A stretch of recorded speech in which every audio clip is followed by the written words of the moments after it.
नमस्कार, प्रखर राजपूत को देख रहे हैं आप और आज तारीख है 30 अगस्त साल 2025 और इजराइल, फिलिस्तीन, लेबनान समेत पूरी दुनिया की खबरों के साथ एक बार फिर से आपके सामने हाजिर हुआ हूं। इस वीडियो में हम आपको बताएंगे कि तुर्की ने इजराइल के खिलाफ बड़ा मोर्चा खोला है। क्या है पूरा मामला, इसके बारे में जब आप जानेंगे, एक तरफ आप खुश भी होंगे और दूसरी तरफ आपके दिमाग में एक सवाल आएगा कि कहीं बहुत ज्यादा देर तो नहीं हो गई। वहीं इजराइल ने गजा को लेकर एक अहम फैसला लिया है और अब गजा की मुसीबतें लगातार बढ़ती चली जा रही हैं। क्या फैसला लिया इसके बारे में भी आपको पता चलेगा। वहीं ईरान के ऊपर एक बड़ा हमला हो सकता है। हमला इतना बड़ा है कि तमाम नागरिकों को सुरक्षित रहने का आदेश दिया गया है।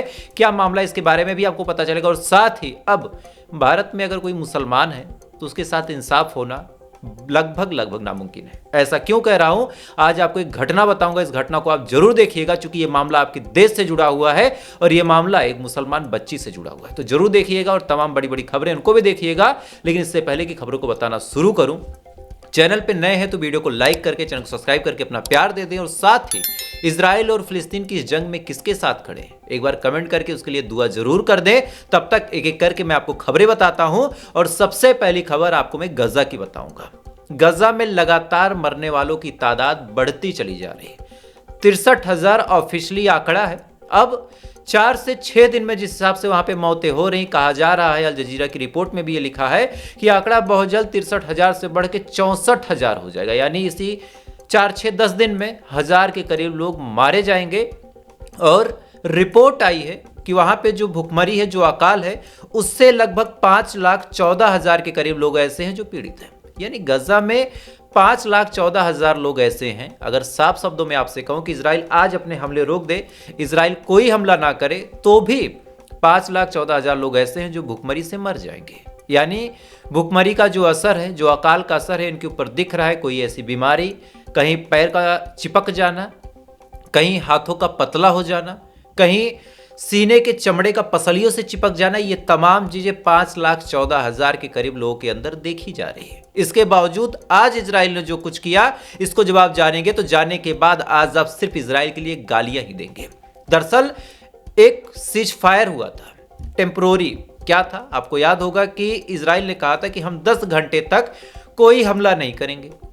10 घंटे तक जो खाना खिलाने वाले एड ग्रुप्स हैं वहां पे खाना खिला दें, जो लोग मदद करना चाहते हैं वो मदद कर दें और जो लोग मदद लेना चाहते हैं वो लोग मदद ले लें। इसके बाद जैसे 10 घंटे गुजरेंगे हम अपने हमलों को इंटेंस कर देंगे। अब 10 घंटे में भी क्या होता था आपको पता है कि कैसे इजराइल वहां पे हमले कर देता था। जो लोग मदद लेने आते थे उनको भी गोली मार देता था, जो मदद करने जाते थे उनको भी मार देता था। लेकिन अब इजराइल ने बड़ा फैसला किया है कि जो भी 10 घंटे का एक टेम्परोरी सीज फायर होता था वो भी नहीं होगा। अब सिर्फ और सिर्फ हमले होंगे। यानी अब फुल फ्लैश प्लान बनाया है इजराइल ने कि 24 के 24 घंटे इजराइल हमले करेगा। जो भी ह्यूमैनिटेरियन ग्रुप है उनको रोक दिया गया और कहा गया कि अब गजा में मदद नहीं पहुंचाने दी जाएगी। और इसको लेके आज पूरी दुनिया में जो आम आवाम है, जो पब्लिक है, वो नाराज है, वो सड़कों पे है। लेकिन चाहे जो देश हो उसकी सरकारें खामोश बैठी हैं। क्या 56 मुस्लिम देश, क्या अरब कंट्रीज, क्या अमेरिका, क्या इटली, क्या रशिया, क्या जापान, क्या भारत, क्या पाकिस्तान, क्या श्रीलंका, सब खामोश है। किसी ने भी इजराइल को कुछ भी नहीं कहा। 8 घंटे पहले अपडेट निकल के सामने आई है कि अब गजा के अंदर कोई भी मदद नहीं जाएगी। इसके बाद क्या हुआ, इधर ये तमाम चीजें चली रही थी। अब तुर्की को लगा कि भाई खलीफा बनने का वक्त आ गया। तुर्की ने बड़ा ऐलान किया। तुर्की ने कहा कि हम अब कोई भी व्यापार इजराइल के साथ नहीं करेंगे। इसके बाद तुर्की ने कहा कि हम अपने एयर स्पेस को भी इजराइल के लिए बंद कर रहे हैं। हमारे पोर्ट पे इजराइल का कोई जहाज नहीं खड़ा होगा और इजराइल के पोर्ट पे हमारा कोई जहाज नहीं जाएगा। ये ऐलान जब तुर्की की सरकार ने किया, तमाम लोग वाहवाहियां देने लगे, तमाम लोग पीठ थपथपाने लगे। लेकिन अब एक सवाल जो मेरे जहन में आया, और ये सवाल बहुत कम लोग जानते हैं, जो जियो पॉलिटिक्स समझते हैं, ये सवाल वही पूछ सकते हैं कि एक बात बताओ, जहाजें तो तुमने बंद कर दी, एयर स्पेस तुमने बंद कर दी। हालांकि तुर्की के ऊपर से इजराइल का वैसे भी बहुत कम जहाज उड़ता था। कोई ऐसा जहाज नहीं था जो तुर्की के ऊपर से जाए। कहाँ जाएगा, कहीं नहीं जा पाएगा। अब बड़ा सवाल यह है कि आपने सारी चीजें तो बैन कर दी, अब जो इजराइल के साथ गैस और तेल का व्यापार करते थे वो बंद है क्या?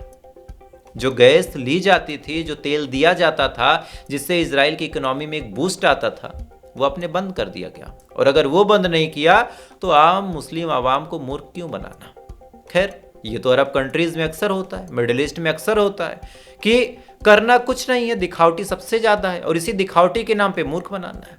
खैर, अगली खबर का रुख करते हैं। इधर खाना रोक दिया गजा का, उधर अमेरिका ने फिलिस्तीनियों के वीजा पे कंप्लीटली रोक लगा दी और कहा कि किसी भी फिलिस्तीनी को अब यूएस का वीजा नहीं मिलेगा और किसी भी ऐसी जगह का वीजा नहीं मिलेगा जहां पे अमेरिका का इन्फ्लुएंस हो। यानी अब जो फिलिस्तीनी है वो सिर्फ अपने देश में रहे, इजराइल की गोलियों का शिकार हो और साथ ही जो इजराइल भुखमरी फैला रहा उसके शिकार हो। यानी अब इनको बाहर निकलने का भी मौका नहीं मिलेगा। खैर, एक और आपको अपडेट देता हूं। इधर अमेरिका लगातार इतनी नौटंकी कर ही रहा, लेकिन एक ही ऐसा देश है जो इनको जवाब दे रहा, सिर्फ और सिर्फ भारत। चाइना से ये भिड़े, चाइना ने इनको ब्लैकमेल किया, उसके बाद ये थोड़े से डाउन हुए, लेकिन चाइना के ऊपर इन्होंने फिर से कहा कि हम 200% टैरिफ लगा देंगे और इसके बाद चाइना ने इनसे ताल्लुकात ठीक करने की कोशिश की। लेकिन भारत के हवाले से खबर निकल के सामने आई और एज ए इंडियन मेरा सीना गर्व से चौड़ा होता है, आपके भी चौड़ा होगा, क्योंकि जिस हिसाब से ये आदमी पूरी दुनिया में अपनी तानाशाही मचा रहा था, भारत के ऊपर भी मचाने की कोशिश की। लेकिन मैंने पहले भी कहा था कि हम इंडियन हैं, हम भारतीय हैं, हम एक बार एक सुई खरीद लें तो 140 करोड़ की सुई खरीदेंगे। एक बात याद रखना, सेम हुआ। इन्होंने भारत के ऊपर सेंसस लगाने की धमकी दी। अब भारत सरकार ने ऑफिशियली ऐलान किया है कि इसी सितंबर महीने से हम रशिया से 20% तेल ज्यादा खरीदेंगे। यानी हम जितना खरीदते थे उससे भी ज्यादा खरीदेंगे, उसका 20% और एक्स्ट्रा खरीद लेंगे। तुम जो उखाड़ सकते हो उखाड़ लो। अब ये बात जब भारत के मुंह से निकली और भारत ने ऑफिशियली, इनसे तो कहा नहीं, ब्रिक्स सम्मेलन में कर दिया और कहा कि हम खरीदेंगे। अब इसके बाद क्या हुआ, ये भाई साहब पगला गए। पगलाने के बाद इन्होंने धमकी उमकी देनी शुरू की कि हम जवाब देंगे, हम ये करेंगे। अरे तुम कुछ नहीं कर पाओगे। वो बड़े बड़े अंबानी अडानी की फैक्ट्रियां भले डूब जाएं, भारत का कुछ नहीं होने वाला। और हम अपने किसानों के लिए परेशान हैं। बड़े बड़े लोग डूबते हैं, डूबे, उनके पास बहुत सारे ऑप्शन है, वो निकल जाएंगे। खैर, अगली खबर का रुख करते हैं और अगली खबर निकल के सामने आ रही ईरान से, और इस खबर को आप सीरियसली समझिएगा। ईरान के अंदर जर्मनी ने एक ऐलान किया है कि जितने भी जर्मन नागरिक हैं वो फौरन ईरान छोड़ दें और किसी सुरक्षित देश में चले जाएं या फिर अपने देश में लौट आएं। अब ऐसा ऐलान क्यों होता है? ऐसा ऐलान तभी होता है जब कोई जंग की स्थिति हो। तो क्या ईरान के अंदर कोई जंग की स्थिति है? तो इसका जवाब हाँ भी है और नहीं भी है। दरअसल कुछ टाइम पहले एक रिपोर्ट आई थी कि सितंबर महीने के बीच में इजराइल ईरान के ऊपर हमला कर सकता है, चूंकि ईरान लगातार अपने न्यूक्लियर फील्ड को बढ़ाने की कोशिश कर रहा और ये तमाम चीजें बर्दाश्त नहीं है इजराइल को। तो हमला इजराइल इसी सितंबर के मिड में कर सकता है। ये खबर आई थी, बड़े बड़े न्यूज चैनल पे आई थी, इसके बारे में मैंने आपको बताया भी था। अगर आप गूगल करेंगे तो आपको मिल भी जाएगा। अब इसके बाद क्या हुआ, यूरोपियन कंट्रीज के साथ बातचीत करने की कोशिश ईरान ने की। कहा कि भाई हमारी मदद करो, हमको न्यूक्लियर प्रोग्राम बनाना है। यूरोपियन कंट्रीज ने कहा भाई ठीक है, आप बनाओ, हम आपके साथ खड़े।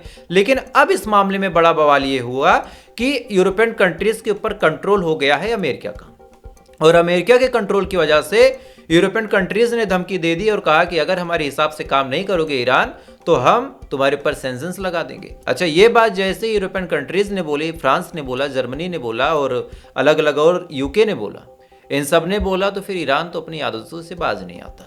ईरान के अंदर न जाने कौन सी कुव्वत है, भाई साहब दबता नहीं है। ईरान ने कहा कि अगर तुम हमारे ऊपर सैंक्शंस लगाओगे तो खामियाजा भुगतने के लिए तैयार रहना। आसपास के कई सारे ऐसे सागर हैं जहां पे हमारा कंट्रोल है। हम अपने देश में रहे ना रहे डज नॉट मैटर, हम यमन के सागर को भी कंट्रोल करते हैं, इधर लेबनान के आसपास के इलाकों को भी हम कंट्रोल करते हैं। अलग अलग जगह हमारे बड़े ग्रुप एक्टिव हैं, इराक में भी है, इस बात को मत भूलना। तो भोग जाओगे, झेलना पड़ सकता है। अब इसी बात को लेके ईरान ने टेंशन बढ़ा दी, धमकी दे दी सीधा सीधा कि भाई अगर कुछ उल्टा सीधा करोगे तो मामला गंभीर हो जाएगा। अब इनको डर लग रहा कि कहीं ऐसा ना हो कि यूके एयर स्ट्राइक कर दे, चूंकि पिछली बार क्या हुआ था कि ईरान के ऊपर यूके ने एयर स्ट्राइक की थी। आपको ना पता हो तो आपकी सहूलियत के लिए बता दूं, यूके ने किया था। इधर हुतीज के ऊपर जब एयर स्ट्राइक करनी थी अमेरिका को, उस टाइम भी यूके बीच में कूदा था, यूनाइटेड किंगडम कूदा था। तो अब खबर ये है कि यूके चूंकि थोड़ा सा अमेरिका के हमसाये जैसा है, उसी के जैसा काम करता है, तो अब कयास लगाए जा रहे हैं कि यूके हो सकता है ईरान के ऊपर अटैक कर दे या फिर इजराइल अटैक कर दे। इसी वजह से जर्मनी ने अपने नागरिकों को बाहर निकाल दिया और ये खबर अब आग की तरह फैल रही है। और जब बाहर निकालने का ऐलान किया गया तो ईरान अपने हिसाब से तैयारियां और इंटेंस कर रहा। अच्छा, इनको लगता है कि ये अटैक करेंगे तो सब डर जाएंगे। आज क्या हुआ आपको बताता हूं, ये खबर आपको जाननी जरूरी है। ईमान की ताकत क्या होती है, ईमान का जज्बा क्या होता है, आप थोड़ा सा देखिए। कल इजराइल ने अटैक किया, और ये खबर निकल के सामने आई कि हूतीज ग्रुप के जो प्रधानमंत्री थे, जो डिफेंस मिनिस्टर थे और जो अलग अलग और चीफ ऑफ स्टाफ थे, उनको मार दिया गया, उनको एलिमिनेट कर दिया गया। ये खबर अलग अलग जगहों से आई, आपने भी सुनी, बड़े बड़े चैनलों ने भी आपको बताया होगा, उन्होंने भी कुछ रेफरेंस दिया होगा। और जहां तक चांसेस हैं कि ऐसा हुआ भी हो कि इजराइल के हमले में यमन के इतने लोग मारे गए हों, जिसके बारे में लोगों ने बात की, मैंने भी आपको बताया था। अब बड़ी खबर निकल के सामने आ रही कि आज हजारों की तादाद में जो हूतीज ग्रुप के फाइटर हैं वो सड़कों पे आ गए और उन्होंने गाजा के साथ फिर से सोल्डरिटी दिखाई। यानी ये कहा कि हम गाजा के साथ खड़े हैं और किसी भी सूरत हाल में हम गाजा को नहीं छोड़ेंगे, चाहे जितना हमला हमारे ऊपर होगा हम यूं ही लड़ते रहेंगे, हम यूं ही गाजा के लिए लड़ते रहेंगे। ये बात आज फिर हूतीज ग्रुप ने साफ कह दी। इजराइल जश्न ही मना रहा था कि भाई हमने हमला कर दिया, हूतीज की कमर टूट गई, लेकिन 4 घंटे के अंदर ये लोग सड़कों पे आए। 4 घंटे के अंदर इन्होंने अपना काम धाम देखा, उसके बाद सड़कों पे आके अपनी परेड की और परेड करने के बाद फिर से कसम खाई और फिर से मैसेज भेजा इजराइल को कि तुम चाहे जो कर लो, हम तुम्हारे साथ खड़े हैं। ये होती ईमान की ताकत। बाकी कौन अच्छा कौन बुरा वो बात की बात है, ईमान की ताकत इसे कहते हैं। बाकी बहुत सारे देश हैं, बगल में एक पड़ोसी हमारा है, न्यूक्लियर वेपन लेके बैठा, लेकिन दम नहीं कि एक शब्द बोल दे पाकिस्तान इजराइल को। धमकी किसको देगा? भारत को। इजराइल को बोलो ना, नहीं बोल सकता। खैर, अब आपको अपने ही देश की खबर बताता हूं और ये खबर आप अंत तक जरूर सुनिएगा और इस खबर को इस वजह से भी सुनिएगा। और आपसे अक्सर कहता हूं कि गाजा के बच्चे परेशान हैं, इस बात को लेके आपके अंदर दुख हो, लेकिन इतना भी आप उधर ना बिजी हो जाएं कि अपने ही देश की सूरत हाल न जान पाए। और अगर अपने ही देश की सूरत हाल नहीं जानेंगे तो समय पलट जाता है भाई। इशारों मैंने बोल दिया, आप समझ जाओ। अपने देश में क्या घटनाएं हो रही हैं उस पर सटीक नजर रखो, जरूर रखो, फायदे की बात है। हुआ क्या, एक जगह है बिहार में, पटना, साहब ने नाम सुना होगा। और इसी पटना में एक लड़की रहा करती थी, जोया नाम था। जोया की उम्र पता है कितनी थी? ज्यादा नहीं, 12 साल। 12 साल की ये लड़की स्कूल में जाती है। माँ बाप गरीब थे, उसका जो पिता था सैफ, गरीब मुसलमान परिवार।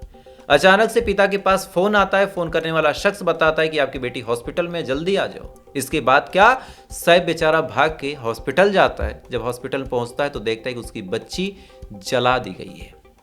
आलम ऐसा था कि वो पहचान नहीं पाया, कहा कि मेरी बिटिया नहीं है। इसके बाद क्या हुआ, लोगों ने बताया कि नहीं, आपकी बच्ची है। इसके बाद जब पूछा गया कि क्या हुआ, तब जिस स्कूल में पढ़ने जाती थी, एक सरकारी स्कूल में, वहां के टीचरों ने बताया कि दरअसल इस लड़की ने अपने आप को ही जला लिया। वजह क्या, लड़की डिप्रेशन में थी।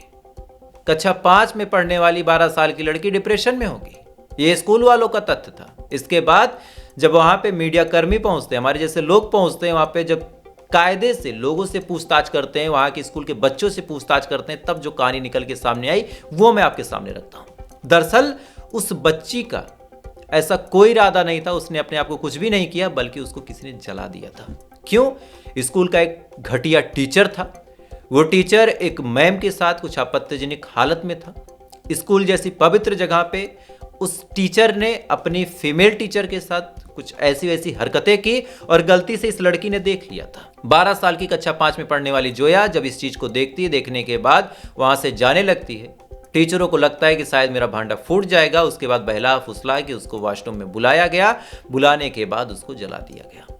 और उसके बाद कहानी क्या दिखा दी गई कि इस लड़की ने अपने आप को खत्म कर लिया, चूंकि ये डिप्रेशन में थी। मैं वहां की प्रशासन से एक सवाल पूछना चाहता हूं कि क्या कक्षा 5 में पढ़ने वाली एक लड़की सच में डिप्रेशन में होगी? दूसरा सवाल ये पूछना चाहता हूं कि क्या अगर लड़की अपने आप को ऐसा वैसा कर भी रही थी, मान लेता हूं कि अपने आप को उसने जलाया, पेट्रोल तो होगा, केरोसिन तो होगा, वॉशरूम में वो केरोसिन लेके कैसे चली गई कि स्कूल में किसी टीचर ने क्यों नहीं देखा? कैसे लेके गई? साथ ही जब उसने अपने आप को आग लगाई तो चीख पुकार मची, किसी ने मदद क्यों नहीं की? आपको जान के ताज्जुब होगा, लड़की लावारिस की तरह हॉस्पिटल में 3 घंटे तक पड़ी रही।